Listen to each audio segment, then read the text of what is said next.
especially in communities of color, like we don't have wellness practices that we do often.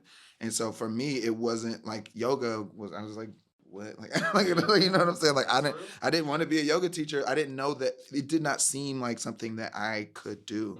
And I think the space that we've grown as a society since 2010 is completely different. But I like to think that I was a part of that shift, where I was willing to be the only man or Black person in the room and still say, okay, I want to be able to learn this in a way that I can lead others.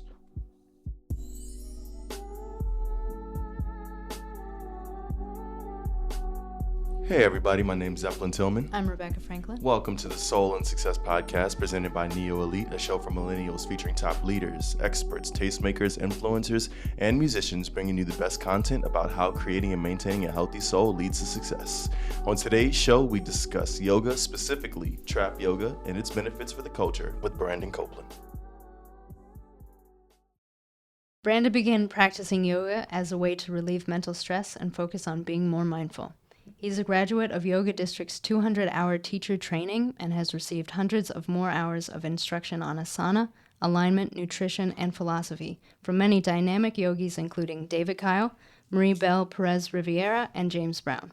He finds ways to challenge the most advanced as well as the new and unsure students.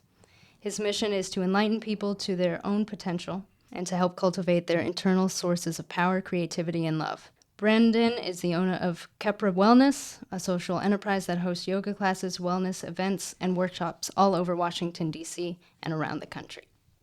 Thank you so much for being here, Brandon. Anytime. Thank you for having me. I'm really happy to be here. And shout out to Dom for being the plug and connecting us too. That's fantastic. So, we started this podcast because, as young adults, we realized conversations about the soul, conversations about success, not necessarily tied into religion, together, but just in general, we noticed that they weren't really happening, as often and as frequent and as relatable as, we would like. And so we really kind of wanted to have super pragmatic conversations with, folks who've been able to carve a great space in their lanes about it.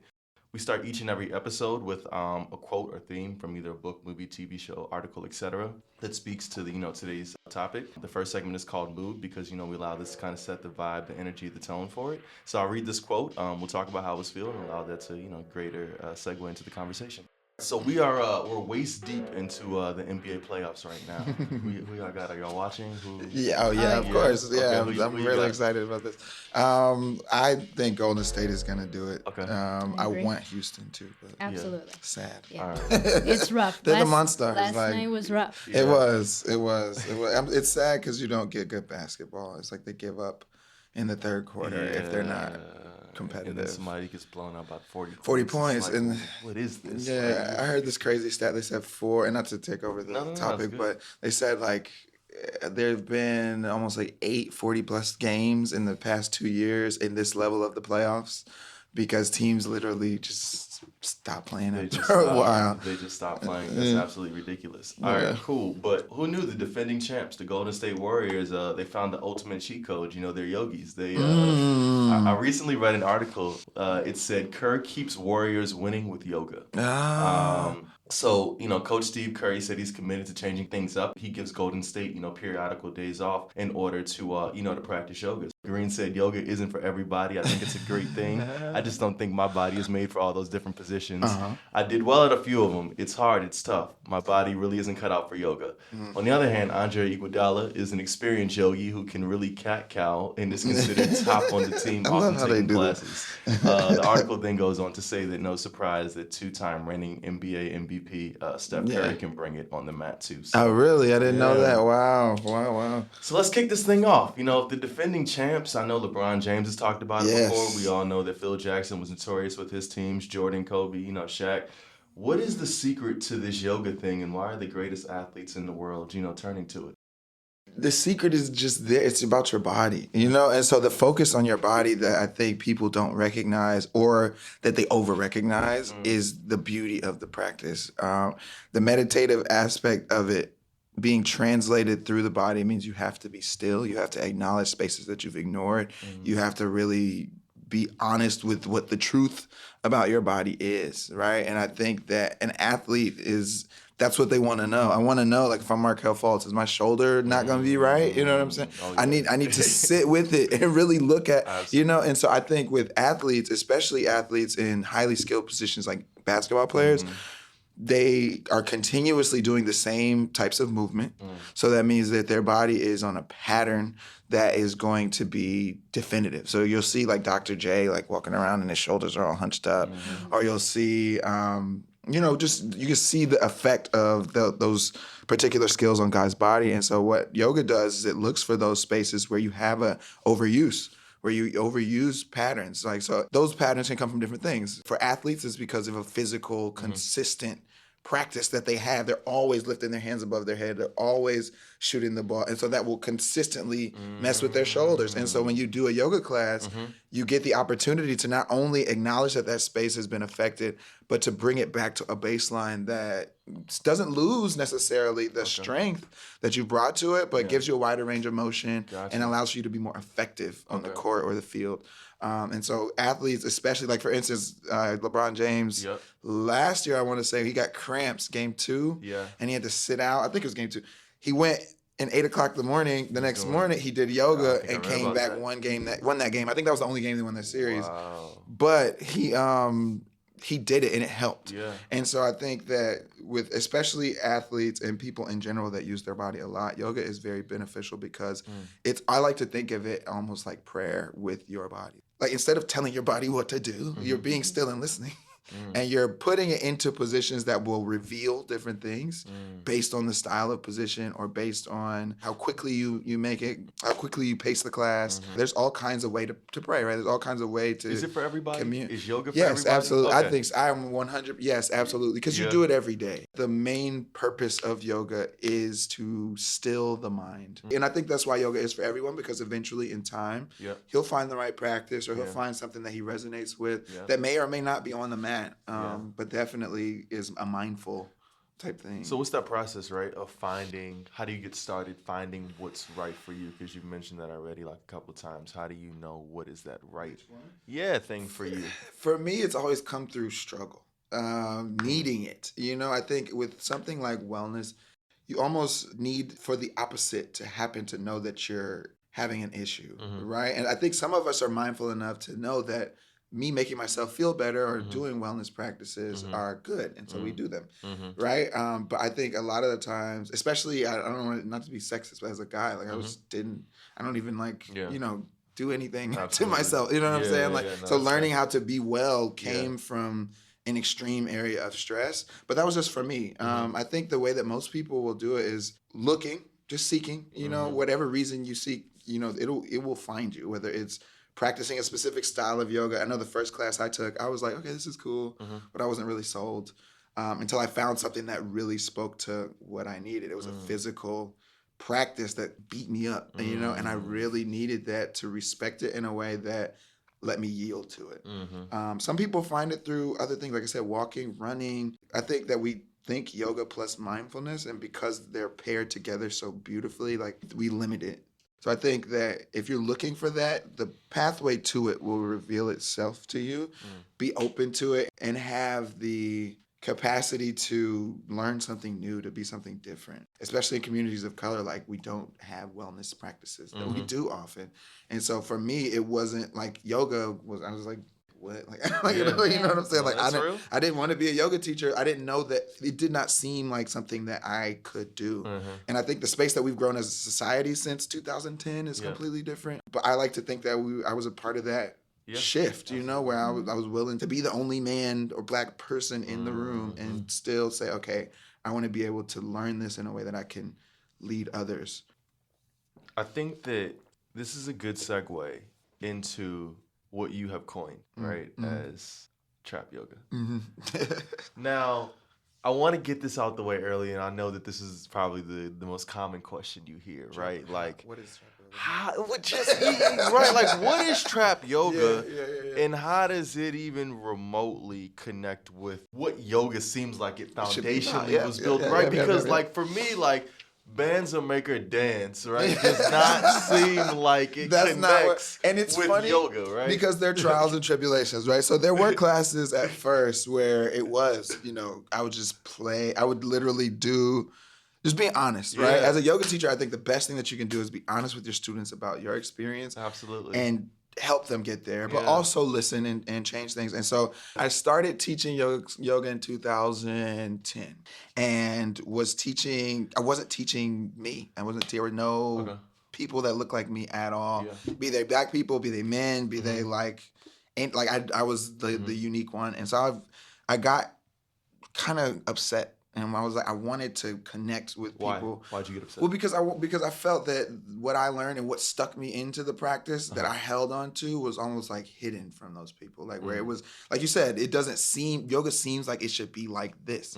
We all know what does it seem how it should be. You should be peaceful. You should listen to ocean sounds. You're probably wearing white. Absolutely. But like nobody I know lives like that in a way that's not like trying to tell you that they're doing it. It wasn't very honest. And so, at least in spaces that I was in or saw, reflected back to me. And so after a period of time of just kind of being this black sheep in the community, no pun intended, but being this black sheep in the community, I would do stuff like go into a class and not tell anybody I was the teacher. Okay. And just kind of walk around and just see what people how they would be. How they react to that. How they react. And then I would walk up and just start teaching.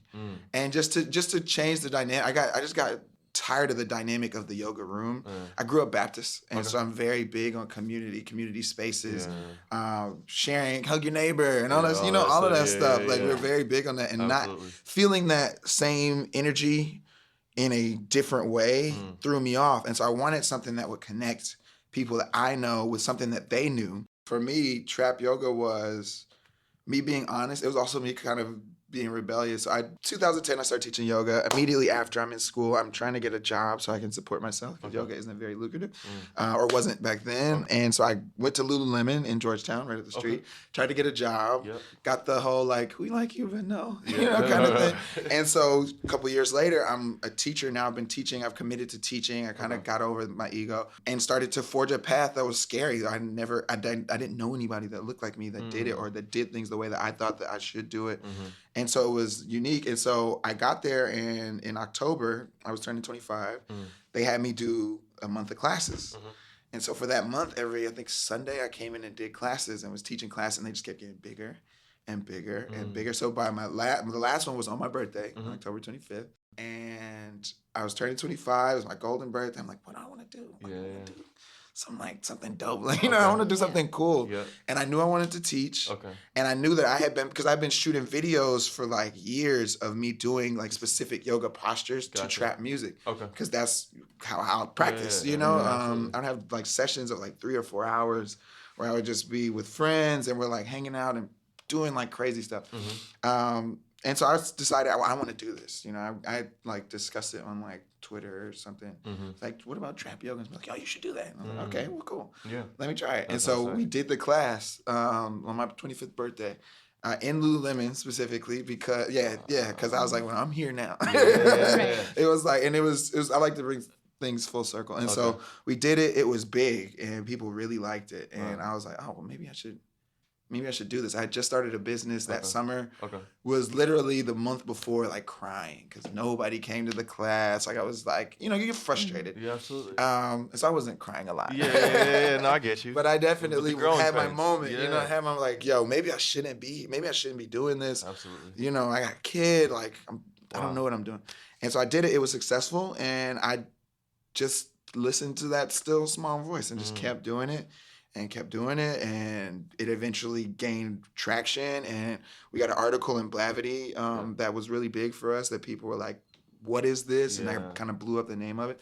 And then from there, the Washington Post came through, and then the Fader. And then I'm like, I think that's when I heard about you. Yeah, on the Fader. I was I was like, what is this? And like, so even now, like, I'm in the Fader. Like, it's just a trip. It blossomed on its own. The same way my practice did, the same way everything since kind of going on that leap of faith has. Like your mind is so intelligent. I'm very now big on meditation and listening to my subconscious. All of it's there. You just got to get out of your own way. And so I think that trap yoga started from that. It started from me seeing things that I didn't like a certain way, knowing that I did it this way, and just having enough confidence to follow my own path and promote that to other people and give people something to be proud of. Once you hear trap yoga, if you know what that means, you either like it or you don't. And that's why I named it that, where it's not like hip hop yoga or like yoga jam. Like I'm not trying to make it for anybody, but if you understand what trap means and you understand what yoga means, find out how we put them together. And so it's and that was, the Howard and me and, just wanting to represent for us in that space. But I found that teaching over that was distracting. And so it's like very difficult. Like you said, bands will make her dance. You know what I'm saying? And Bad and bougie in the background. Right. And it's funny because I love the music. So it's like, I know when the sex is coming. I know when the curse word is coming. I know playing all that. I'm playing it and playing it in the class at first. Now that's interesting because there could be an air of misogyny and violence and all that, which seems to be completely contradictory of yoga in what it's saying. So how do those two worlds come together? That was my first like speed bump, where it was like at first it was cool because for me it was so much more about them getting on the mat that if this is what you're listening to off the mat, I'm not here to judge you because I listen to this too. Right. You know what I'm saying? I understand where you're coming from. I understand why you resonate with it. I know it's a lot less about that specific line or curse word or whatever. And a lot more about the underlying theme of hustling and making something happen. And I could connect that with the yoga. And so for me, it was a tool. And like all tools, it was, somewhat flawed. And so when I saw a classroom of 40 Black people on a mat doing yoga, I'd never seen that before. And so for me, it was useful. It worked. And so over time, like it's been like a couple of years now, it just started to like, I would get kind of bored because I wouldn't want to add new playlists. It just kind of didn't resonate with me the same way that it did originally. Because at first I was very focused on the playlist. Like it needs to be something that flows the right way. It needs to be X, Y, and Z. But after a while I realized like I'm just talking loud over this. Most of the time people would like it. They love the playlist. But then I asked them like, well, what was your favorite song? Or whatever. They can only remember the ones that they needed. So the practice that's paired with the trap music is very fast. And so when you're in a position and you're like, oh, I don't think your song, if it's on, you're going to hear it, you're going to use it. And that's kind of why it's there, to motivate you. And so they might remember something that helped them motivate. But I realized that it was a lot less about the music, thankfully, and a lot more about the yoga. Because a lot of times I would ask them, well, did you like this song? What did you think about it? And I was so focused on the practice that I didn't necessarily resonate with the music beyond the vibe of it. And so the way I'm doing it now, and I took that, and it's funny because I wanted to stop teaching it. I was just like, I like it, and I'm happy all y'all like it because I had no idea. It wasn't like planned to be the way that it was and is really still. It's still growing really rapidly. Absolutely. With a lot of people just, oh, this is for me, and doing it, you know? And so for me, I felt like the job was done. Like it was like, okay, well, I got my goal starting this was to get Black people to do yoga. They're doing it. You know what I'm saying? But then I realized, well, you've created this thing, and now like there are people like twerking in classes, and there's like it like all good things became its own.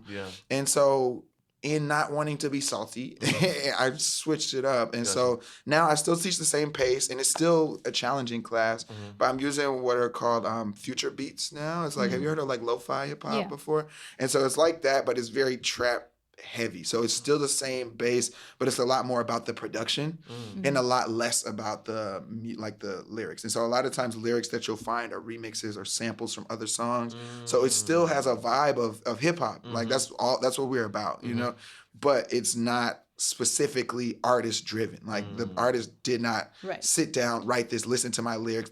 You're supposed to be listening to me, so I'm gonna, you know, it's more production and more about the vibe, and for me it's like trap yoga 2.0. Like it's a lot more unique to what I'm looking for.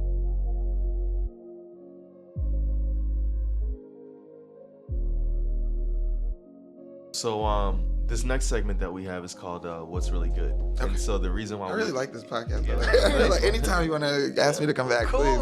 Love that. This is dope. Yeah. It's called What's Really Good, and the reason why we call it that is because it allows us to really kind of go deeper and explore some deeper concepts related to the topic. And so I was thinking earlier, and as you were talking about, mindfulness and how all of that kind of plays into it. And in the world we live in right now, especially within communities of color, people are dealing with, real issues and real, problems, whether that be, depression and suicide and financial issues. And I mean, drug usage. I mean, J. Cole just made a fantastic album about the way, right? KOD. So I wanted to talk to you about how yoga can be used to really help individuals, especially young adults, millennials, Gen Z, push past a lot of those issues that they have and feel like they have to, cope with them in other ways or medicate in other ways and kind of block out the pain. How can, they use yoga to do that? I think it leads to what J. Cole said, meditate. That's, I mean,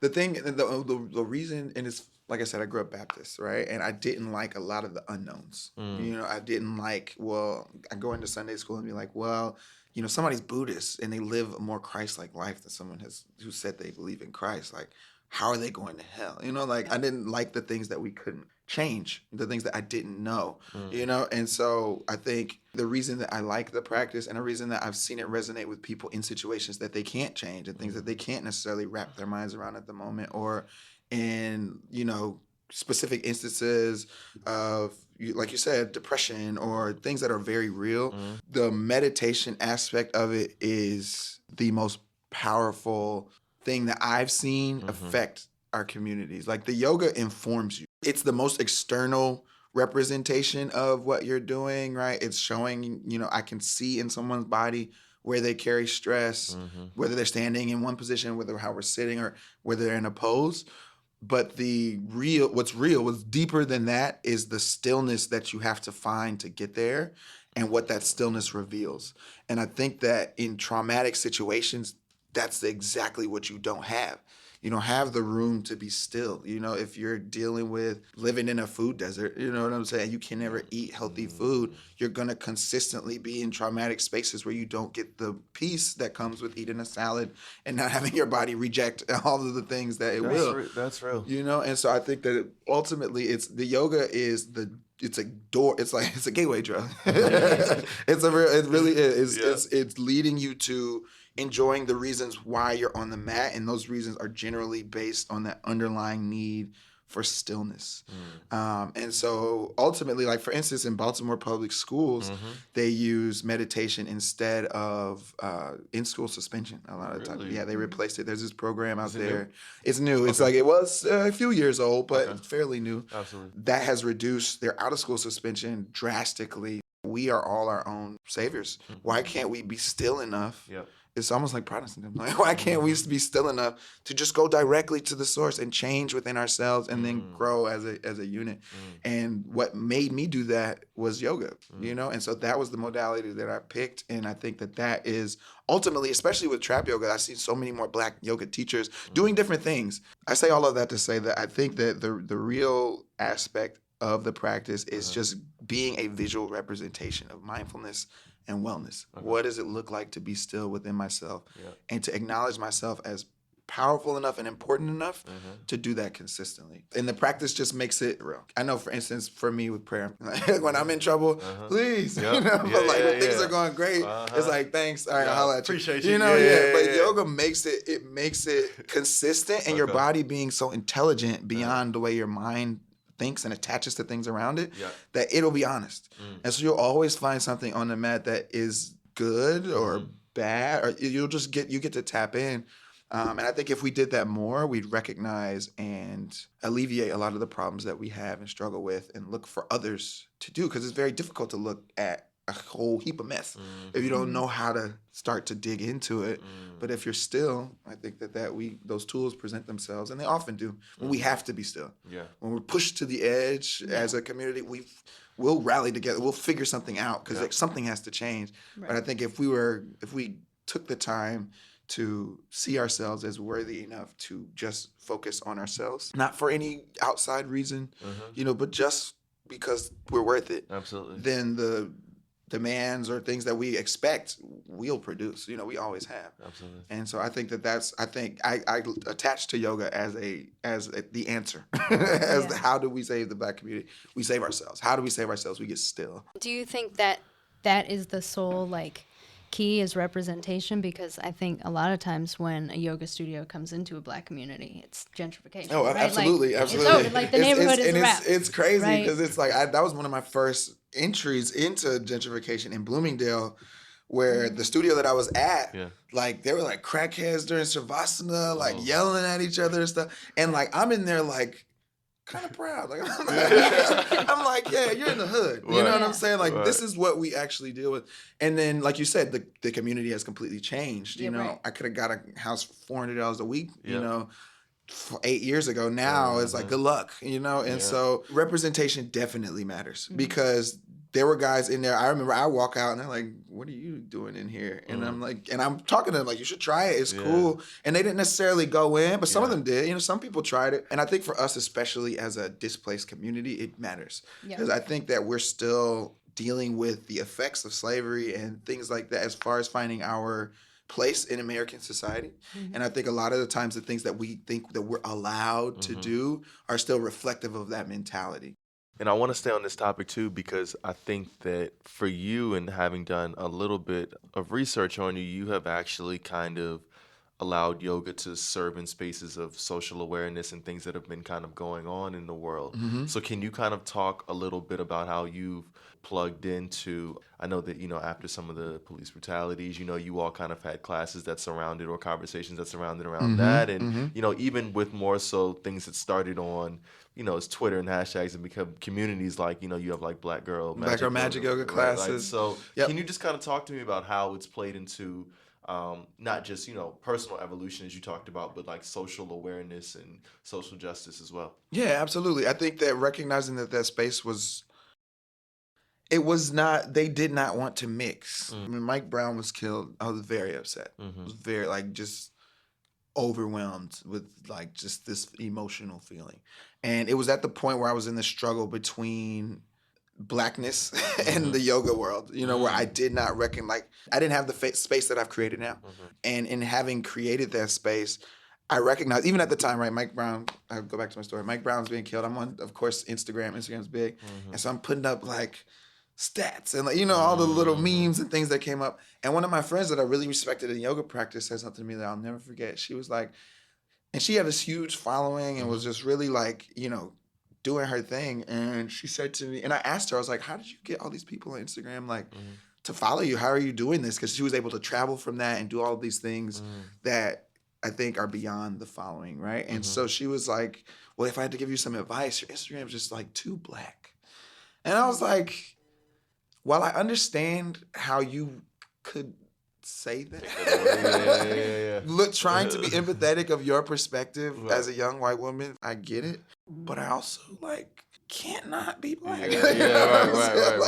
It's and if I did, I would hate the person that I was because that's not who I am. Absolutely. And so I think that in that same tension, you know, where I just didn't know how to feel, you know, especially because the Mike Brown case was such a big deal because it was acknowledging a lot of things that we've known for a long time, and it was just so covered. It was just, it blew up, which we all know. It was viral, you know, and one of the first times that happened.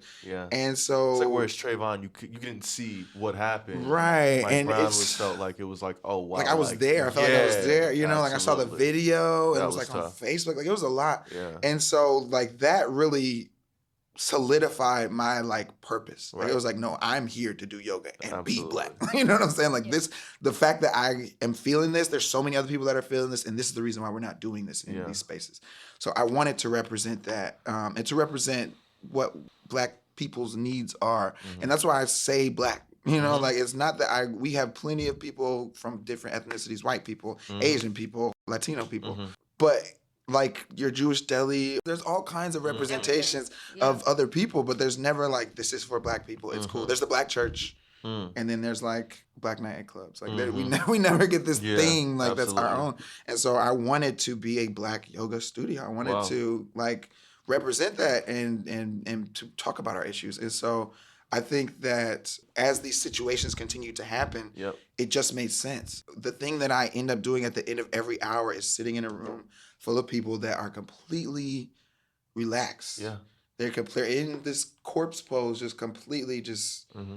have let go of all of the emotional attachment they have to their dead. And I'm like, well, if I need this and this is what I say I want to do, and I do this in order to deal with these types of things, why am I not offering this? Like, it's almost hypocritical to me to not offer this to our community. Like, we're stressed, not even for something that like that's halfway across the country, and I'm stressed, and everybody I know is stressed about it, and not wanting to talk about it, and not given space to talk about it at work, in public, in your own home. Like, I had my uncle, like, I'm just like, he didn't know how to deal with it. I don't know how to deal with it. He thought that Mike Brown should have just done what he said. I'm like, more like, no, that's not a death sentence. And so now we're arguing with each other with no way to kind of parse out real feelings and emotions. And I saw that swirling pattern within our community in general. How should we handle these things? You know, and so for me, the events that we did was it spurred the moment. So like, Philando Castile was murdered, and I think Corinne Gaines was murdered like the same day. Like, it was like crazy. And I saw the video. I'm gonna ride back from Atlanta, and I saw him get shot in the car, and I'm like, yo, this is like was that insane. Facebook? Yeah, it was on Facebook. I saw it on Facebook. It was just, and so I'm like, yo, this is like, I was like just furious. And so again, it's funny, I'm noticing this pattern in this interview. Out of that anger, I'm like, well, what can I do? Out of that frustration, like, what can we do? And so we started this I had done a few classes surrounding police brutality after Mike Brown's death on Martin Luther King Day. It was like a breakout workshop with Gloss Rags, which is a company that does like Randy Gloss. It's the homie. Shout out to you, Randy. Hope you're listening. Shout out, Randy. So I had been working with her. I was just really inspired by the work she was doing and just kind of started to follow that path. So we did a class on Martin Luther King Day, and I just was on my way back from Atlanta, and he was like, yo, I have to do something. Having seen both of those things happen, and it was just like an emergency type situation. So we started the Inhale class. Again, we just did like a random one. It was huge. Like, people showed up. Like, by the end, we're like talking and crying. Like, it was this huge like release of emotion. Everybody kind of was able to leave with a sense of clarity and peace. And so out of that, I was like, well, why don't we do this more consistently? And was talking with my fiance, and we both were like, well, we need a space for Black women, right? Because Say Her Name was a very big deal at the time too. And so I was like, well, why aren't Black women represented? Like, that's not cool. And so it was like, with Black Girl Magic, which was big at the time too, we're like, well, why don't we just create this space? Why don't we stop asking for somebody to change it and just do it? And so we kind of sat down with a few instructors, and I had a clear vision of what I wanted. I didn't want to teach. I'm not a Black woman. You know, I don't want to mansplain to you how you should feel in this class. I wanted it to be a class that was accessible, and I wanted for there to be conversation at the end, so that there was a space for dialogue. And that's what it's become. And it's evolved a little bit more into just like a simple yoga class. It's a lot less as intense as that moment was. But it that's what it does. It allows Black women to teach class, or our teacher Sierra, who teaches the class on Thursday, to hold space and to kind of commune, you know, and just to be. And that's the funny thing I think about yoga too. It's yoga is not a thing. Like, there's no, like, I can't sell you yoga. Right. It's just space and time and discuss. And so the way you use it is ultimately the value. And I wanted to add and offer value to Black women's lives. And so that's why we have the space. And that's why, again, it's Black Girl Magic. So you know that this is for you, you know, to be there and to be supportive. You know, there's a white guy who's taken the class before. Wow. There's all kinds of people have taken it. But it's the caveat is that you're there to be supportive of Black women and to be, you know, to be an uplifting, Yeah.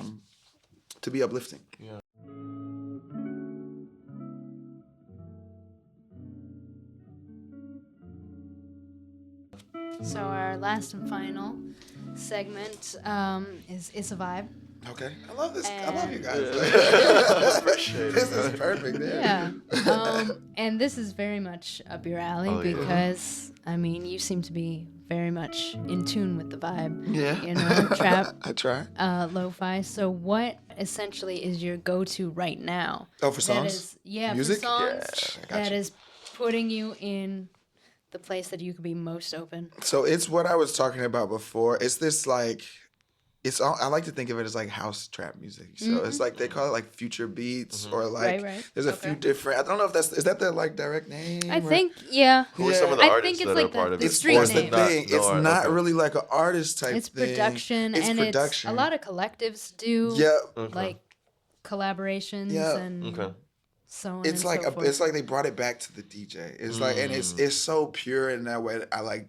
It's like like I'm getting goosebumps thinking about it. Like it's so great. Because I found house and like didn't know anything about house. The future beat stuff that I'm listening to. Like if you go, you can find it mostly. I find it on YouTube. If I have to give you artists that I'm listening to, of course, you're J. Cole. As far as trap music goes, there's a guy called Gunna in Atlanta. Mm-hmm. Oh yeah, I've Like been hearing his about tape. him. Of course, your classic stuff. Like I'm starting to listen to a lot more neo soul stuff now. Okay. So your Eric Badu's, of course, Jill Scott. I would have thought that would have been day one for you. In Yeah, general, well, we just have an based R&B and on- restorative class too. Okay, so gotcha. yeah, it's Dope. there. And Dope. I mean, I grew up on that, but I'm Yeah. getting to the point now. Like it's funny, true story. Yeah. I listened to Will Smith last night and was like, oh, You talking about Big Willie style? I think so. It was Uh-huh. it was the boy. one. I think that was the one. Yeah, Big Willie style. Yeah. And it was like one track, and I'm like, yo, I'm Yeah. definitely 27 now. Like this is I feel it. Yeah, And so I'm yeah. starting to expand, outside of trap a little bit more, but trying to keep, my ears open and listening to things that are inspiring. So like I said, neo soul, future beats, the definitely lo-fi hip hop. So trying to use just that consistency to study and do other things. Thank you so much for joining us today here. We really appreciate you being here. This is a fantastic conversation. Before we get into our super duper last question, can you just tell people, what you have going on, where they can find you at, how they can connect with you, and how they can, be supportive of all of your brands? And what we're doing? Well, first Yeah. and foremost, thank you for having me. Absolutely. I really love you guys. Yeah, Like, this is love you great. too. It's a great Thank you. podcast. And then the way that you can find me is best online. Okay. Everything, our handle is Kepra, that's KHE. Okay. PE, so P as in Paul, E as in Eric, RA, Wellness. And so that's our Instagram is Kepra Wellness, our Twitter is Kepra Wellness, and also our website, so www.keprawellness.com. Email me, we do opportunities as far as like private classes. We do events, so like I work with closely. I've actually did a class at Georgetown Okay. like last month. Nice. And so we do events all over the country. So if you're listening to this in Alaska, please bring me to Alaska. And you can reach me via email at keprawellness@gmail.com. And so any of those channels is good. And then check our schedule. All the schedule is always there. So if you want to meet me in person, just come to class. So, in wrapping it all up, we have some final takeaways here, and I think one of the biggest ones that I learned, or that people can take away, is that it's for everybody. It is. There's is. so many different kinds of yoga that you can find an affinity for and an attachment with. If you're more fitness or physically oriented, or if you want to try, And lay for an hour. Just Yeah. lay down flat. Like that's Yeah. the whole thing. It's called Yoga Nidra if you're looking for it. I love it. And just finding the stillness within yourself and going back to the roots of yoga and incorporating into daily life. However, we're impacted by, there's so many things going on, right? Always. It's a way to center yourself, and that's great. And we end every episode describing what soul is to everybody. So cool. I will say the sentence, or the starter sentence, soul is, and you will just fill in the blanks. Okay. So Soul is your breath. I believe 100% is the connection between your actual breath and the moment that you're in. It is what from which your feelings and emotions and the things that root you and all of your experience in each moment going into your, like everything we're experiencing right now is channeled through that connection of when they say mind, body, spirit, like all of that is one thing, I think. And I think that the soul is just that unspoken connection to that animates you in a way that is not just the body, not just your thoughts, but like I said, the ear that hears that really small voice that lets you know that this is how things are and this is how things, could be.